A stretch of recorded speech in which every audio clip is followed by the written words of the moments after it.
Wow. Today, I have something extremely valuable.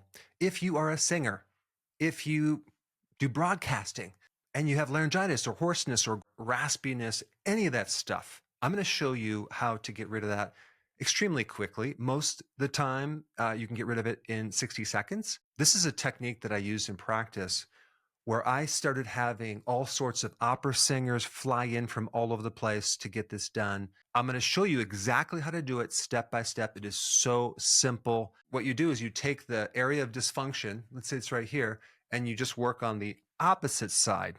And one big structure that I didn't really understand until recently is the fascial connection between the vocal cords and how it connects to the vertebrae right next to it.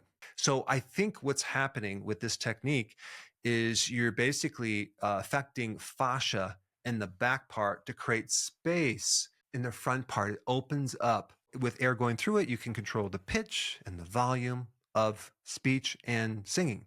The vocal cords are an amazing thing because they are affected by emotions. And you can listen to someone and really pick up their emotions in their voice. The vocal cords have an amazing ability to repair, but they do get inflamed.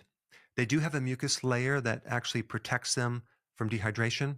But the vocal cords and the voice box are part of a larger fascial structure. So let's dive right into how to do this technique. Okay. Number one, you want to locate where the problem is, like in the front part here. And then you want to draw a circle all the way on the back part. Okay. And if you're going to have someone else do this technique, you're going to then have them put their two fingers, and then we're going to come in and we're going to press while we hold the head.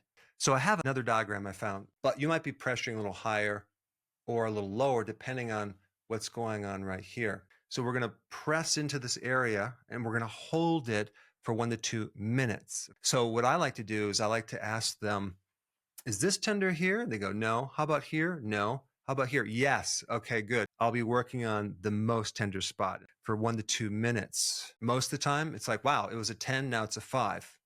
And then you're going to ask them, did it move down or up?